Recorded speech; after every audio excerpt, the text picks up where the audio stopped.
The movie opens as Florida-based detective Al Garcia arrives at a strip bar named Eager Beaver. He has got information that one of the dancers here is going to give a private strip show to a local congressman. Garcia, however, has got information that the politician is involved in 2 murders. He is afraid that the dancer might become the congressman's latest victim. It all starts several weeks before inside a civil court in Fort Lauderdale, Florida. Former FBI Secretary Erin Grant is fighting for her 9-year-old daughter's custody. Erin recently lost her job because her junkie ex-husband Darrell has a long arrest history. Now she is having to fight the custody of her daughter Alice in front of a clearly biased judge. It turns out that Darrell has turned informant for the local police department, and in return, the judge grants him custody of their daughter. Obviously, Erin is incredibly unhappy about this and wants to reappeal the verdict.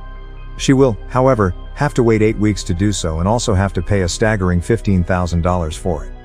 The scene shifts to a few weeks later, as customers begin to arrive at a famous local strip bar, Eager Beaver. There is Jerry, a geeky-looking normal working man who comes here every night without fail. A group of rowdy bachelors fresh off their work shift are also visiting. However, the club also receives a rather special guest, local Congressman David Dilbeck. He has a long history of crossing boundaries with women and is already drunk by the time he arrives at the bar. It is then revealed that Erin Grant is one of the top draws among several beautiful dancers at the Eager Beaver. Backstage, Erin is trying to contact her ex-husband while getting ready to go on stage. It turns out that Darell lives a nomadic life and never informs Erin before moving to a different place. She is enraged and anxious about the well-being of her young daughter. As the night rolls on, the beautiful dancers put on one hot performance after the other. The entire club begins to buzz with anticipation when Erin Grant finally takes center stage. She puts on an electric performance on the famous Annie Lennox song, "Money Can't Buy It." Everyone in attendance, including Common Man Jerry, Congressman Dilbeck, and the group of bachelors are left gobsmacked by her sheer beauty. However, things take a nasty turn when one of the bachelors jumps on stage and tries to get near Erin. Dilbeck, who is totally smitten by the dancer, grabs a bottle of champagne and smashes it on the bachelor's head. Thankfully, the congressman's secretary pulls him off the stage before things could escalate. But before they can leave the club, Jerry recognizes Dilbeck. The following morning, Erin visits her ex-husband's sister, Anita, and inquires about his whereabouts. Anita reveals that her brother left early this morning but makes up a lie and says that she has no idea where he went. Thankfully, Erin notices a letter from her ex-husband on Anita's desk. She quickly steals it before heading back to her car. Erin finds out his address through the letter and immediately heads towards it. However, when she eventually reaches the spot, neither her ex-husband nor her daughter is anywhere to be found. That night, Erin goes back to Eager Beaver and dances on a rather gloomy song. Jerry, who knows about her child custody case, notices her rather melancholic mood.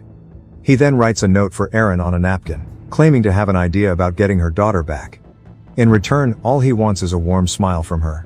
After the strip bar closes for the night, Erin meets up with Jerry in the parking lot. He hands her a bouquet of flowers, then vaguely reveals his plan. Jerry says he can get the judge that presided over Erin's child custody case to overturn the decision. He doesn't tell her all the details but mentions that he will contact a congressman to achieve his goals. Elsewhere, Congressman Dilbeck is being chastised by a prominent lobbyist, Malcolm J. Moldowski. It is then revealed that Dilbeck is on the payroll of the Rojos, a prominent business family who run a huge sugar industry in Florida. Dilbeck's asinine behavior, in a strip club no less, can cause him his seat in the upcoming elections. The Rojos obviously don't want this to happen to protect their own vested interests. Unfortunately for all parties involved, Jerry had noticed the congressman in the strip club. He then sets up a meeting with Dilbeck and blackmails the congressman to help Erin get her daughter back. This doesn't end up well for Jerry, as Malcolm thinks he might cause them problems in the upcoming elections. So he has Jerry killed and thrown in a nearby lake. The following morning, Detective Al Garcia is having a lovely time with his family in the woods. He and his wife are sharing some romantic moments together when suddenly their son notices something horrendous. The kid calls his father to a nearby lake where the lifeless body of Jerry is floating. On the other hand, Shad, the head bouncer at Eager Beaver, goes to his lawyer. The latter is also representing another client, the bachelor who jumped on the stage at the strip bar a few days ago.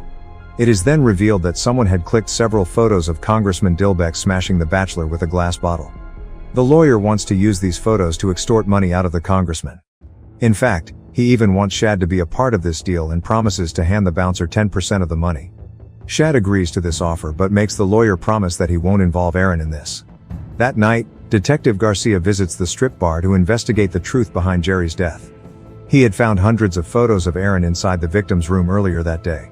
So he calls in the dancer to ask if she knows anything about the horrific incident. Erin is shocked to hear this news and says Jerry was a big fan of hers. The detective reveals that Jerry's autopsy report says that he was drowned in a bathtub before being thrown into the lake. Erin then tells her about her background in the FBI and also about her custody case. Furthermore, she points out that Jerry had been talking about meeting a congressman to help in her battle with the court. The detective asks Erin to help him get to the bottom of this case. In return, he promises to kick her ex-husband, Darrell, out of the police informants list. That way he will lose all the special favors with the court and she has a much better chance to get her daughter back. Few days pass by and Erin is more hopeful than ever to get her daughter back. She is practicing her dance routine in her room when Garcia knocks on the door. It turns out that the detective has some good and some not so good news for her. He reveals that Darell has lost his informant status with the local police as of this morning. But the bad part is, the judge that presided over the custody case also passed away with a heart attack a few days ago. The nearest reappeal date is now pushed back to 6 months, a news that absolutely devastates Erin. She refuses to let her daughter hang around her thieving and drug addict ex-husband for such a long time. Elsewhere, Shad's lawyer pays a visit to Dilbeck during a political rally. He shows the congressman several photos of the night when he had caused a ruckus at the local strip bar. The lawyer obviously wants to extort some money out of this whole situation. However, Dilbeck seems barely interested in covering his perverted behavior as he knows his team will take care of it. The congressman is instead interested in Erin, who is also present in the photographs. Dilbeck is obsessed with her at this point and wants to meet her at any cost. On the other hand, Erin tracks down the trailer belonging to Anita, her ex-husband's sister. She quietly sneaks her daughter out of the trailer and the mother-daughter duo run away from the spot. Erin knows this is illegal and breaches the custody order she was given. But, she is willing to take the risk rather than let her daughter stay with her husband. Unbeknownst to Erin, Dilbeck has been spying around and sees her enter an apartment with her daughter. He is fully aware that she is breaking serious law by doing so and plans to exploit this. On the other hand, the photos of Dilbeck's wild night out at the strip bar have reached the Rojo family.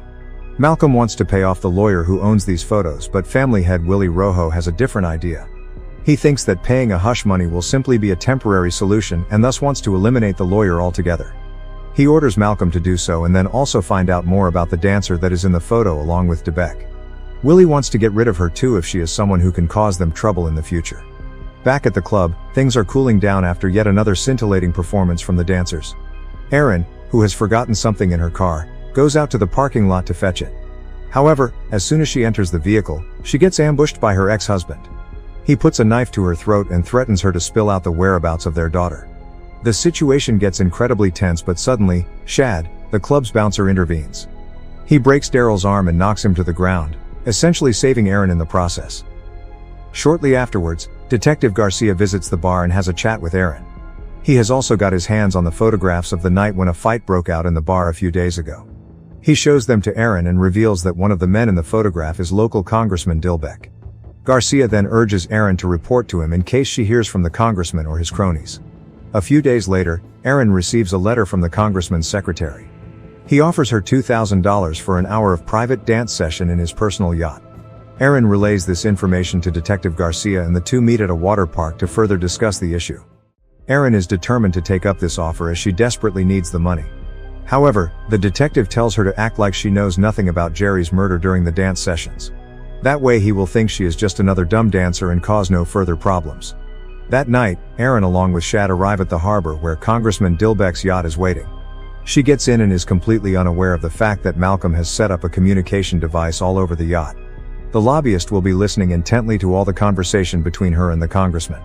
Soon enough, the private dance session begins and Erin puts on a seductive show. Dilbeck is completely mesmerized with her and begins to blabber all kinds of nonsense. He doesn't hesitate to admit that he has been spying on her and knows Erin has been keeping her daughter illegally.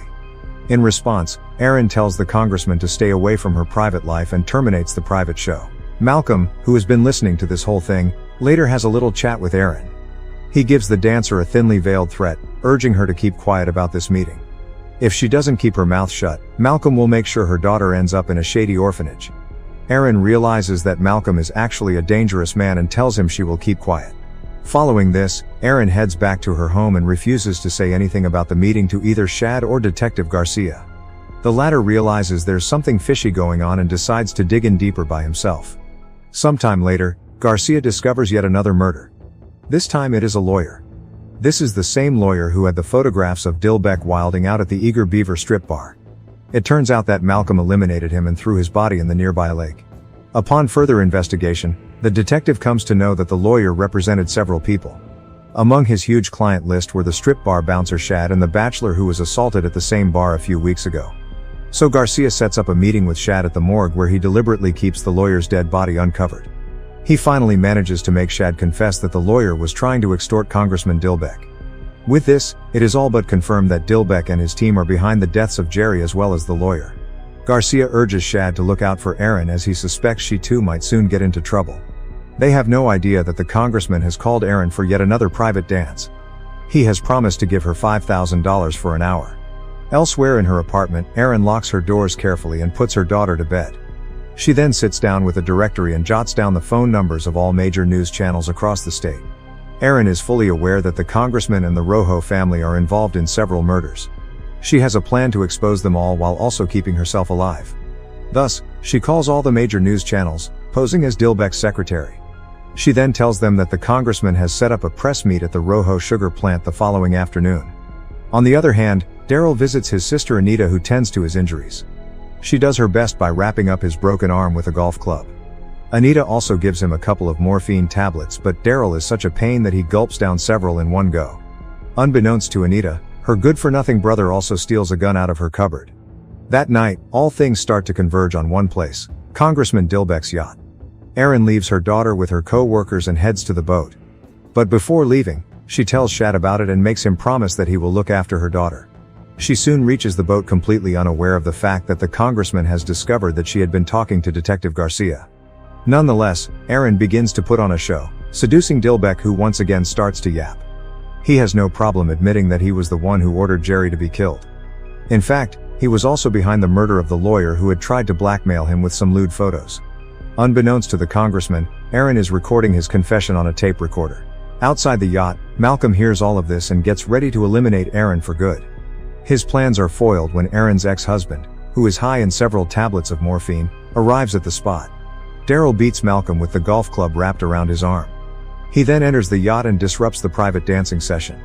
This gives Erin the chance to go to the bathroom and take out a gun she had hidden in her bag. She writes a message on the bathroom's mirror and then goes out to confront Dilbeck. On gunpoint, she takes her ex-husband as well as the congressman to the Rojo sugar mill factory nearby. Back at the strip bar, Detective Garcia grabs Shad, two strippers and Erin's daughter. They together head to the yacht where Garcia finds the message on the bathroom mirror. It reads as Rojo Sugar Mill. AMD Garcia realizes that it was written by Erin. Then, he along with the others race to the given location. At the Rojo Sugar Mill, everything is going to Erin's plan as she seduces the congressman. She then makes him confess all his crimes and shady dealing with the Rojo family, secretly recording it in a tape. Unfortunately, right then, Malcolm and two of his armed guards arrive at the spot. He orders his men to finish everyone, the dancer as well as the congressman. Things are about to take a dark turn when suddenly Garcia and Shad also arrive at the spot. They eventually manage to apprehend the criminals, saving Erin just in the nick of time. The press also arrives, hoping for an interview from the congressman but instead get to see Dilbeck's darker side. In the aftermath of this event, Dilbeck, Malcolm and the Rojos are arrested and their crimes are exposed. Erin gets the custody of her daughter as her husband has lost his informant status.